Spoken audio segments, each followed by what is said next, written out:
Hello, guys. Welcome to EduTap. I welcome you all in our success story series that we are running.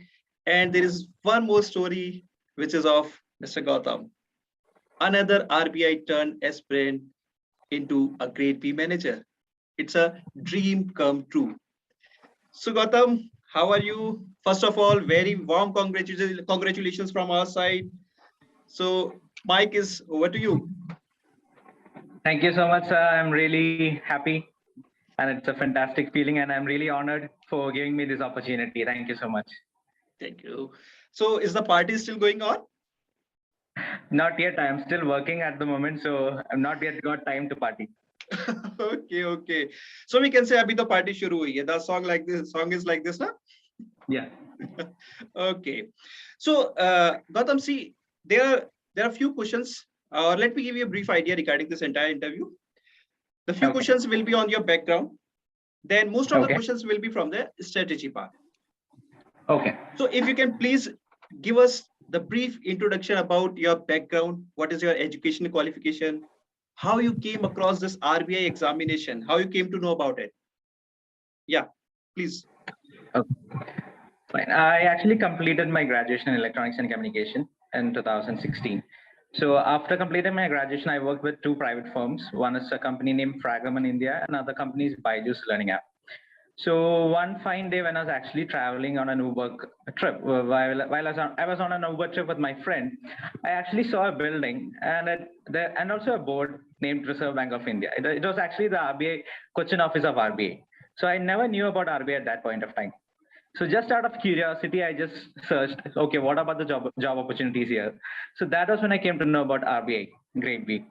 So when I came to know about this opportunity and the syllabus, I actually felt like, like it included finance and management. So I was actually inclined towards it right from the moment I saw the syllabus and the opportunity. So that was when I actually started to prepare for RBI. So I never knew anything about RBI in the past. It was just an Uber trip that changed my life. Okay, that was a strange experience, but it was a nice one for you.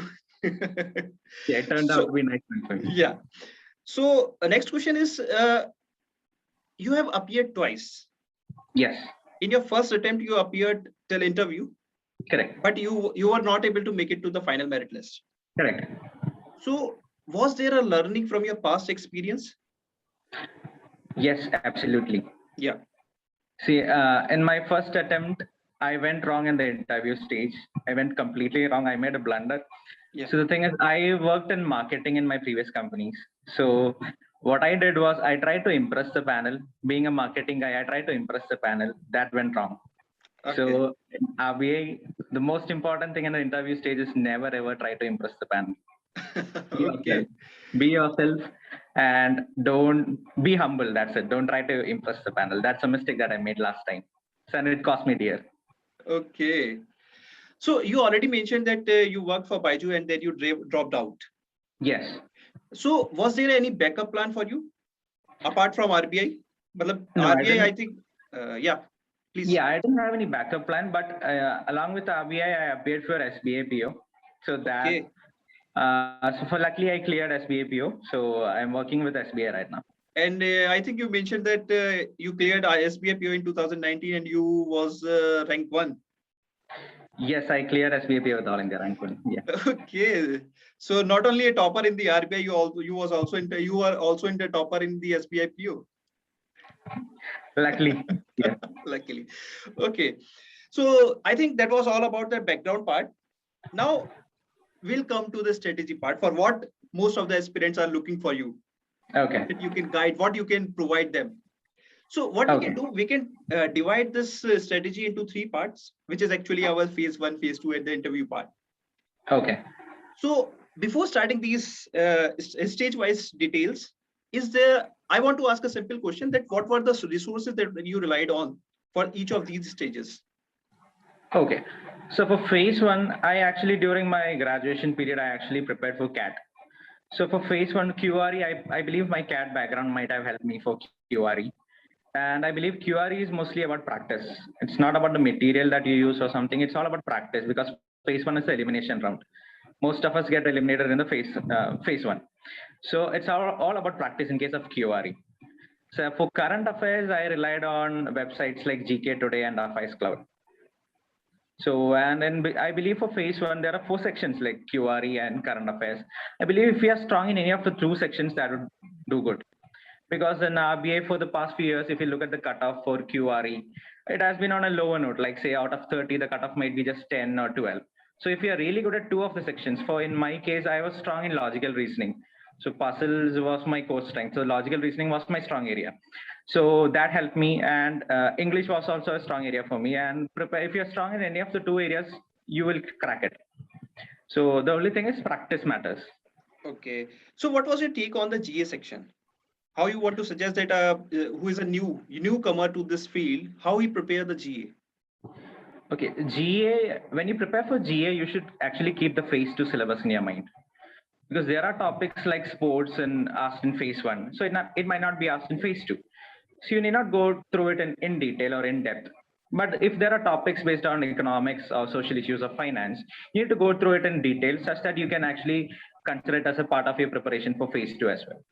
So you need to prepare for GA, keeping in mind phase 2 syllabus. Okay. So first thing is you need to be thorough with the syllabus. You must go through the syllabus at least twice or thrice. So then you should start preparing for GA. Rather than going for it bluntly, you should just keep phase 2 syllabus in mind. Okay. And up to what months of this GA you should prepare? Up to what month prior to your examination? Okay, based on my 2019 experience, I believed you should prepare. 3 months is enough. 3 months is actually more than enough. And if you have time, you can prepare for 6 months. But this time for RBI Grade B 2021, I actually prepared only for 3 months current affairs. But the thing is, in my case, most of the questions that were asked were from past 6 or 7 months before. Okay. So, but luckily, I was able to clear it. But you should be thorough with 6 months of current affairs to be on a safer side, just to be on a safer side. Okay. So for QRE, you are suggesting that you need to practice more and more. And for the GA, you need to cover at least 6 months of current affairs. Correct. Okay. So do you suggest that students should take mock test? Absolutely. Mock test is really, really important. Up to what extent they play an important role? How they prepare a student? I might have done close to 60 mock tests this time for this. Since I was working with SBO, I didn't get much time.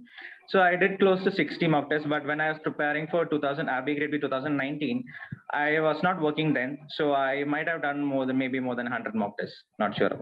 Yeah, maybe. Okay. So it's quite a large number.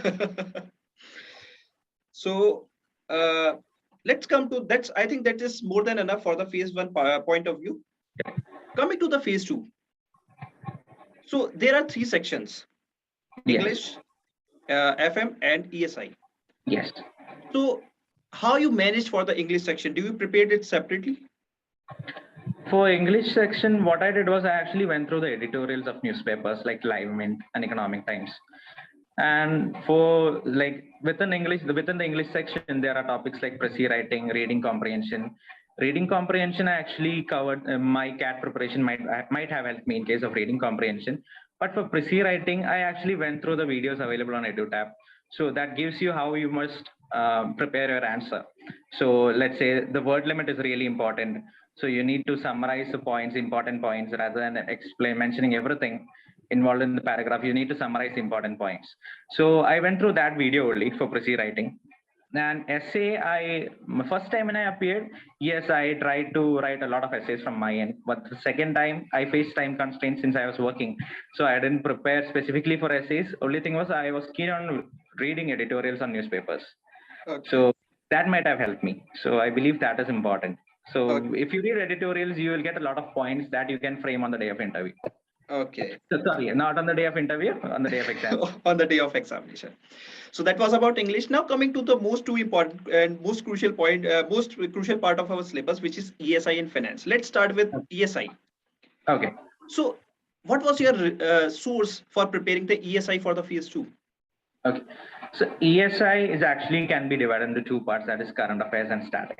Yeah. So current affairs, as I mentioned, I went through websites like GK Today and Affairs Cloud. So apart from that, what I did was I went through the economic survey and budget cover to cover. Okay. So that is really important, and that will actually help you frame a lot of your answers. especially if you go through the economic survey in cover to cover. So apart from that, for the static part, only thing that I did was I actually went through EduTap material. So even in EduTap, there are a lot of portions, lot of topics mentioned, but I just kept the syllabus in mind. So I would say even EduTap is vast enough for phase 2. So, okay. so there are a lot of books that is mentioned, like Indian economy were amazing. If you can go through those books if you have time, but if you don't, if you are facing time issues or if you are a working candidate, I think EduTap would be more than enough. You just need to go through the static portion, and the most important thing is you need to revise it. Okay. So just reading once might not help. You must be thorough with what is there in the syllabus. So just you might have to go through the same content again and again. Even if you feel bored, you might have to go through it again and again. So that is what I believe it is important, especially when it comes to RBA grade B. Yeah, it is very important to revise the things that you read. Okay. So as just you highlighted about the current affairs play a major role in ESI. Correct. So up to what month of current affair one should prepare for the phase 2? Phase 2, I would say 6 months. 6 months. 6 months of current affairs. But another important thing is when especially for current phase 2, when I started preparing for current affairs, what I did was I actually complemented whatever current affairs portions that I read using PIB material as well. So if I felt like something is important, this might come for the examination, I used to read about it through PIB as well. So that might actually help you gain a vast understanding. Okay. So if there are questions, paragraph-based questions based on current affairs, if you go through PIB, it might help you. Okay. So that is one thing that I kept in mind. Okay. And for the finance, what was your sources? What were the sources that you were referring? So finance, I read a book by Bharati Pathak, not completely, but I went through the syllabus. I just read keeping the syllabus in mind. Apart from that, finance and management was entirely EduTap based. Entirely. Okay. Yeah. So I hope you enjoyed it. I went through the summary. Yeah, I think I went through the summary as well as the content sheet that is available in EduTap. So management, especially, I went through the content sheet once, and summary sheet, I went through it twice or thrice. Okay. That is more than adequate. Okay. So see, from this year, descriptive part has been added. So how you approach the descriptive part for the ESI and finance and management separately? Was there any specific? Sorry. I hope you can hear me. There was a cut. I can hear you now. Yeah, sure. So I was saying that there is this descriptive part has been added this year. Yes. So what was your approach regarding the descriptive part for ESI and finance and management separately? How you approach both the subjects? Okay. Descriptive was never ever my strong area. So the thing that I focused on was to maximize my score in objective. So even if I don't score well in descriptive, I can just clear the cutoff to appear for the interview. That was my strategy. Okay. So honestly, I don't think I am good at writing descriptive answers. Objective, I'm only good in doing objective type of questions. Descriptive is not at all my strong area. I'm yet to see the marks. But I would say for descriptive, the thing is, this year there were questions like explain, write short notes on NABARD, SEBI. There were questions like that for descriptive. So what we can actually do in case of descriptive, what I did was, let's say there is a topic in the syllabus. I just went through maybe the content in Wikipedia. If there is a content about it in Wikipedia, let's say on NABARD. On NABARD, let's say we just Google search NABARD and we might find content about NABARD on Wikipedia. So I just memorized contents about NABARD on Wikipedia. So that is what I did. So for descriptive, that is one approach that I did. Like every topic on the syllabus, I went through Wikipedia and I just tried to memorize whatever is there. Okay. So that is how I approached. And there were also questions on a lot of descriptive questions. The past descriptive papers are available because I believe prior to 2014, RBA grade B was descriptive based.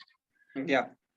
Yeah. So there were a lot of questions that are available online. You can go through that and try to frame your answer. You'll just understand that they ask a lot of questions based on common topics. Yeah. So if you look at the past trend, there might be questions based on same topic. So some topics might be really important. You will understand it once you go through the papers. So you can just focus more on those questions, more on those topics. Okay. So that is how I prepared for descriptive. Okay. So there's one more question that I want to ask you, that you have explained about the approach, that how you approach the descriptive writing in preparation. But I want to ask you how you have written the answers in the real examination. Was it a paragraph based answer or was it a point wise? Because this is the question that every aspirant want to ask you. Okay. So my answers were actually paragraph based. Okay. So I frame like introduction, body, then conclusion. That is how I frame my answers. Okay. So I didn't do the point wise. It might be better. I'm not sure about it. So if there are some candidates who might have cleared writing point wise, any way might work. So I'm not sure about it. If I don't think it might make a big difference. If you can frame your answers correctly, that might be good. But the flow should be like introduction, and there has to be a body, and then it has to be have a conclusion. Conclusion, correct. There should be a proper flow, and when someone is reading it, they might feel that yes, this is the answer to it. They should feel that this is the answer to it. Like we read editorial and newspapers. So after reading a particular topic, we might feel okay. We might have a bit of understanding about it. So they should understand something out of what you write. That is what I believe is important. Can I be a little more specific about the descriptive if you are comfortable? Just in very brief. Sure. So what was your approach regarding the introduction? How someone introduce an answer? Because we can say that introduction is just like your first impression. So how you introduce yourself in the answer of the question? Okay. The thing is, I actually do not remember the questions that were asked in the descriptive paper right now. So if you could help me with any of those questions, actually, I'll tell you. Like there was a question on the union budget. Yeah. So how you introduce that? How you introduce to that question? Okay, so union budget, in that question, what I did was I actually wrote something about the union budget. Like it was the first paperless budget, something, some of the, I think there was something special about this budget.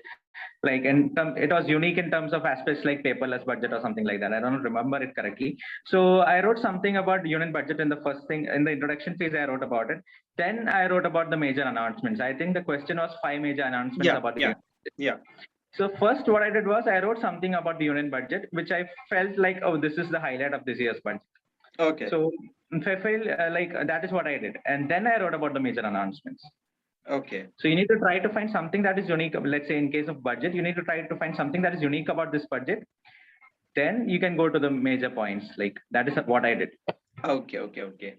So, and what about the conclusion? Do you want a conclusion to be concise? It has to be optimistic. What is your take on that? Because many of the time, suppose a question comes in a critic way. Okay. So you have to give an optimistic solution. What's your take on that?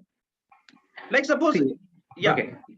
Let's first you continue, then I will. Okay, you are saying something. Yeah, like suppose there were questions on this reinforcement theory. They have talked about 2 aspects of reinforcement theory. There was a question on that. So how you concluded to that particular question? I actually didn't write that question. I didn't write that answer. I think there was a different question on that. So also in questions like major budget announcements, we need not write a conclusion that must be optimistic or pessimistic. So only thing that we must just write the major announcements. But apart from the questions that you asked, I think it is better to be optimistic rather than, but you need not be very optimistic. I think better word would be realistic. Your answer, you should be realistic. That is what is important. So you not go on be neutral. That's it. Okay. What more important to be neutral rather than going on either way. And what is your takeaway regarding the word limit? 400 words in a 10-marker question. Was it practically feasible, or have you exhausted the word limit? In certain, in case of English, for Prezi writing, I completely adhere to the word limit. Let's say my Prezi actually ended with the 400 word limit. I guess the word limit was 400 and they were exactly 400 words. Okay. So that was, I didn't do it out of any intention, but when I completed it, the total word limit was 400. That is what happened.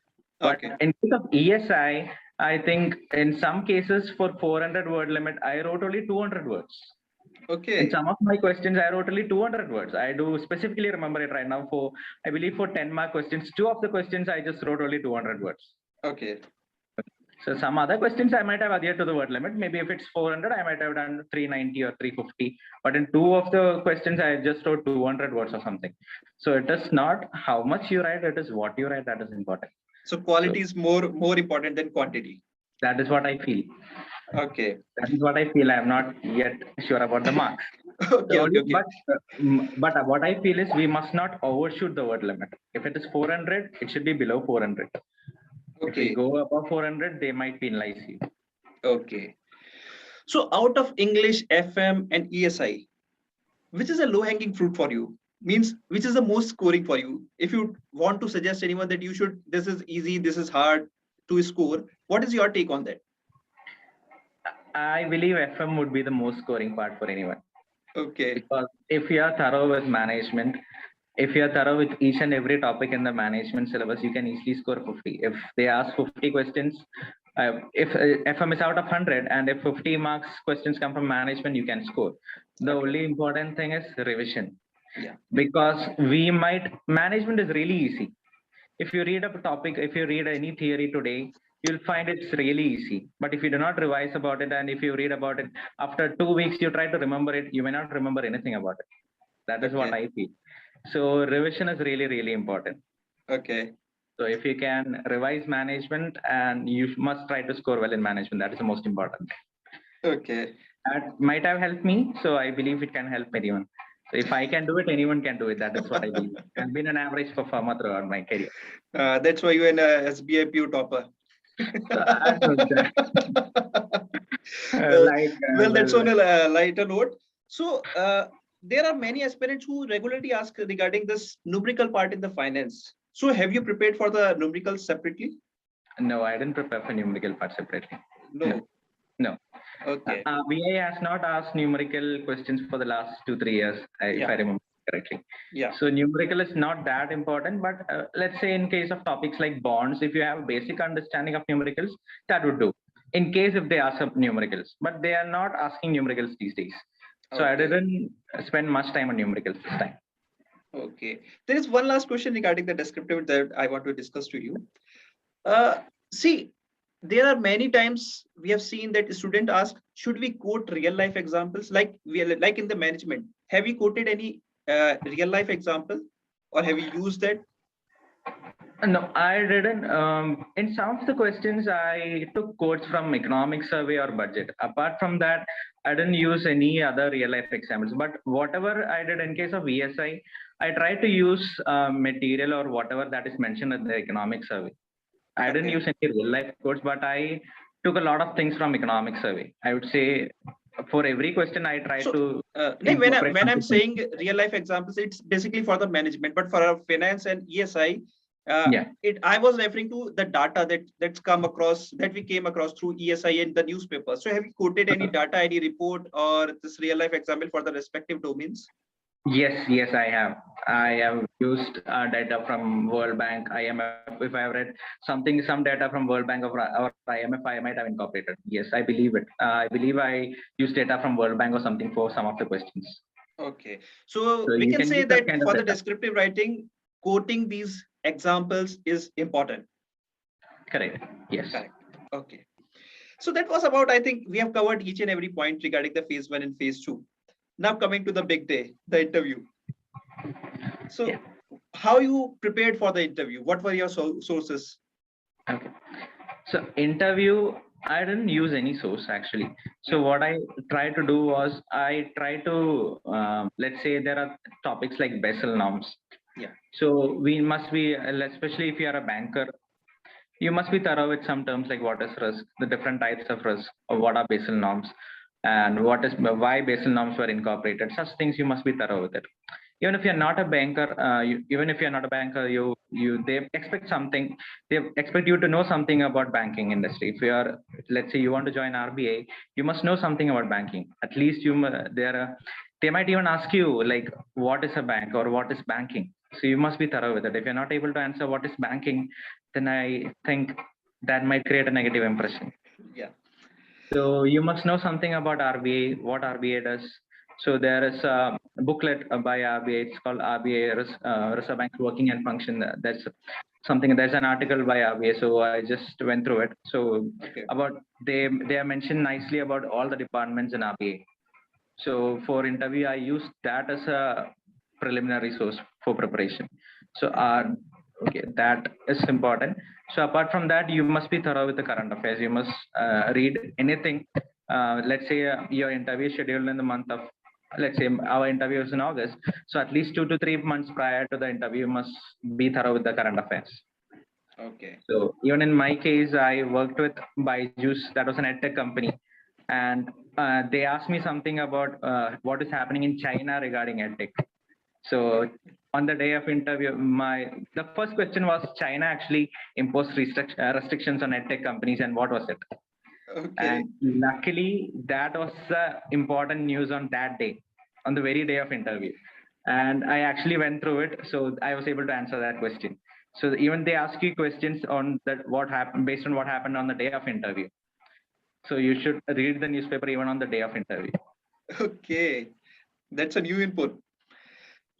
So see, one more question is that how you prepared. You have already explained the technical aspect of this preparation, but I want to know how you prepared yourself mentally for this interview, because when you before entering that room, there is a lot of going in the mind. What will happen before entering that room? Because I have been through multiple interviews of these regulatory bodies, and I've been through that. So a lot of things will go into your mind. So what was your take on that? How you manage your emotions? Okay. So as I told you last time, what I did was a blunder. So I took lessons from my last interview. That is, last time I tried to impress the panel. Last time I was not my normal self. Let's say I was very tensed. So last time for the interview, this time the only thing that I focused on was being calm. So remaining calm throughout the duration of interview. That was the only thing that I focused on. I just want to be calm, and I do not want to impress the panel. So if I know answer to something, I'll just say the answer. If I don't know about anything, I'll say, I'm sorry, sir, I don't know anything about it.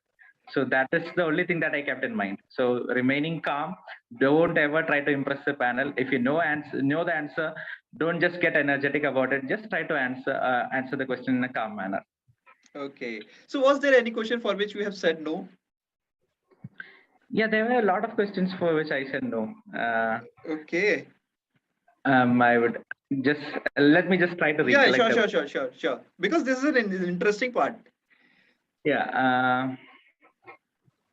Because we also want to know how someone present a no. It is quite important. Okay, so what I said was, I'm sorry, sir, I do not have adequate knowledge to comment on this or something like that. Okay. So if I don't know the answer to it, that is what I said. So I was asked about a person, I didn't know about him. So I said, I'm not heard about that person. I'm sorry about it. So then I was asked, but I don't remember the questions correctly. That is the thing. Okay. There are a lot of questions for which I said no, but I do not remember those questions now. I remember the questions that were asked last year, but this year I do not remember. Okay. And what was your attire for the day? What you were wearing? Formal trousers, shirt, and a blazer would do. I didn't wear a tie, but I don't think tie is important. A blazer would be fine. Okay. So that was, I think, complete about the strategy part. I think we have covered more enough questions for this phase 1, phase 2, and phase 3. Let's come to some simple questions. Okay.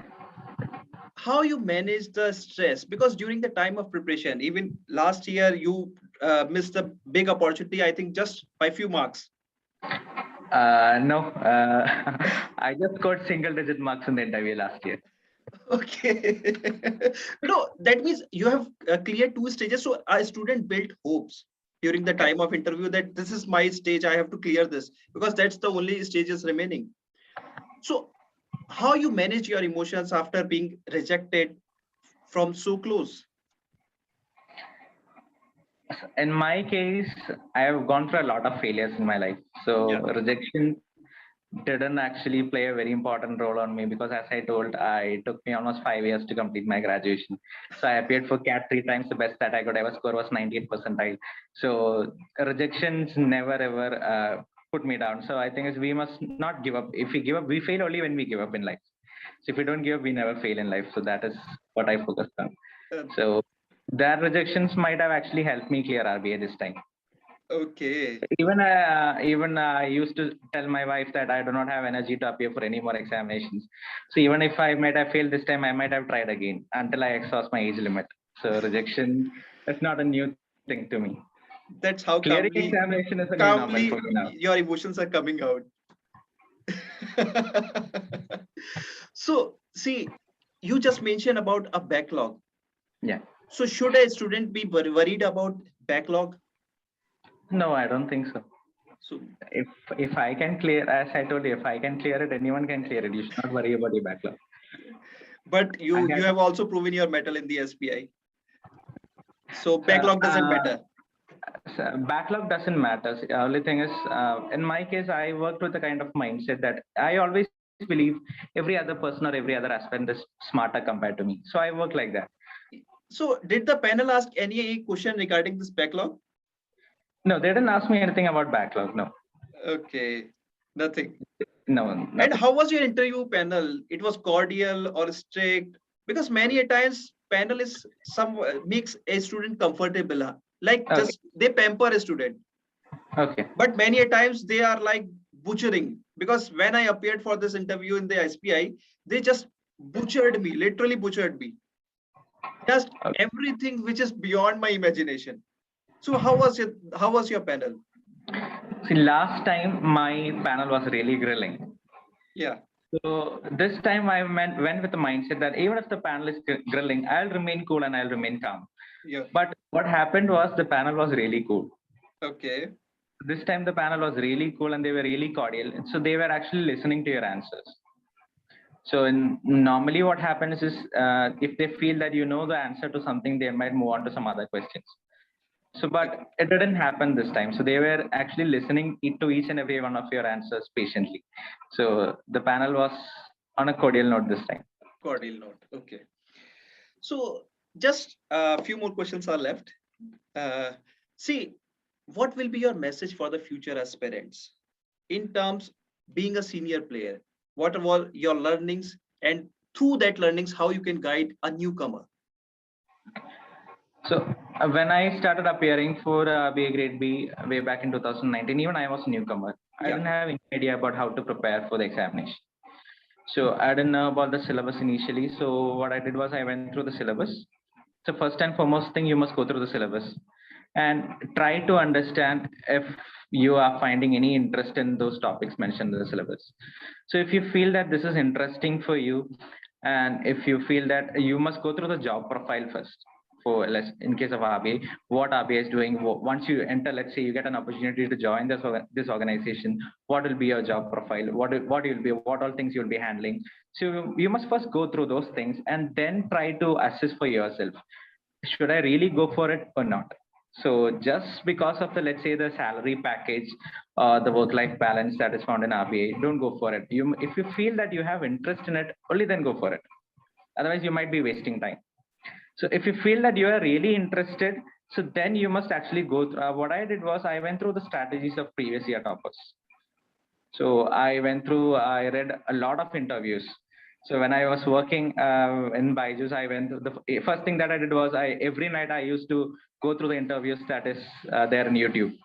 So especially in case of a person, I do not want to disclose the name. There was a person who cleared RBI Grade B and he was working with ONGC. So I went through his interview maybe 5 or 6 times. Okay.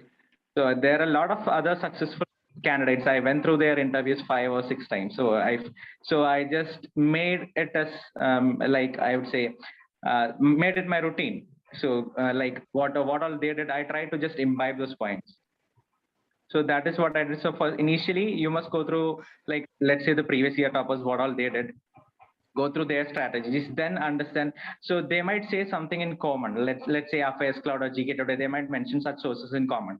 So if you can use those sources, let's say, and initially I heard about it. I never knew about EduTap in the past. I have never even heard about EduTap. But when I started preparing for RBI Grade B, the only thing that I was hearing was EduTap. So every topper was mentioning EduTap, especially for management part. So, and I can say they were right on that note, because for management, it's I relied entirely on EduTap. It's So really also, encouraging. like, yeah, also in cases like you must go through economic survey, like previous, I believe the All India rank one in 2018, I heard that person specifically saying you must go through economic survey cover to cover. Okay. So I did that. So I went through the budget. So like that, people who have done it, go through the experience of people who have done it, then try to do your best. That's it. I believe everyone is equally talented. If we just use the right strategies, we can clear it. Okay. So how's your feeling from watching the interviews of topper to being watched as a topper? Uh, thing is, in my case, I'm happy, but I'm not overexcited or something because Okay. I've gone through a lot of rejections. Like one of my friends who cleared with me. So even both of us failed to clear the interview stage last year. So okay, so even he was not sure when I even told him that you have cleared the examination. He was not sure. He even asked me to check his roll number again and again. So we have been used to a lot of rejections. So I'm happy now. Think I'm very much overexcited or something like that. I'm happy that uh, Okay. so So maybe our rejections might have made us little bad. so one thing that I came across from these interview is your emotional stability, because this time even the pattern was changed, and Okay, many of the toppers have mentioned to us that they remained as it is. There is no change in okay, their emotion, no such excitement, because they have seen the hardship. So correct, what is your take that how one should manage these stages? Because phase one is a grilling process, and even this there was a change of pattern. Then phase two, correct. again a change of pattern, descriptive was added. Then interview. How you manage this entire hardship? See, after I completed my phase one examination and I left the examination hall, so I told my wife specifically that I don't think I'm going to clear this. I'm going to quit my job and open a tea stall or something. So I was damn sure that I wouldn't clear the phase one because last year the cutoff was 120. So I was sure that I wouldn't even cross 100. So I was sure I won't clear phase one. So, but only thing that I did was anyway, this is going to be my last attempt. So what I did was, despite not being rejected after the performance, I prepared for phase two. So the results, it took, I believe the results were announced after 2 or 3 weeks. So even in that time, I started preparing for phase two. Let's say in case if I clear phase one, so I might have to appear for it. So rather than preparing at that point of time, even if you feel that you may not clear phase one, just start preparing for phase two. Don't worry about the results. So luckily this time the cutoff went really, I think this was the lowest cutoff, let's say prior to 2017, I think it was the lowest cutoff. 2017 cutoff was the lowest one. And I believe this year it was lower than 2017, if I'm not Yeah, wrong. yeah. So I think just one last question. One last question. Yeah. Any motivational words for the future aspirants? See, I do not have any motivational words to say. Because But lot of aspirants are looking at you. Because few years back you were looking to them. So what do you want to suggest to our future aspirants? The senior player, the newcomers, just for all. never ever give up on your hope. Let's say if you if you feel you want to crack RBI grade B, and if you don't clear it in the first or second or third attempt, don't ever give up. Because I have read, I went through the interview of a couple and YouTube. I believe the husband was all India rank 1 and wife was all India rank 4, respectively in their fourth and fifth attempts. So if you don't clear RBI in the first, second, or third attempt, don't ever give up. You might clear the fourth attempt with all India rank 1. So we have seen such cases in the past. So never ever give up. That is my only words of what I can say. I'm not a person. I'm not big enough to advise someone, but I would say this is the most important thing that I kept in mind. Never ever give. Such a gentle and humble person you are. So calm, but still explaining expressing the emotions in a beautiful way. So Gautam, thank you so much for taking out the time. Really appreciate it. Thank you so much. And I would like to wish you a very happy journey for your future adventures. Thank you so much, sir. Thank you so much for sparing your time with me. Thank you. And I'm really honored for this opportunity. Thank you. Honor is all ours. Thank you so much. Thank you. Bye bye. Take care.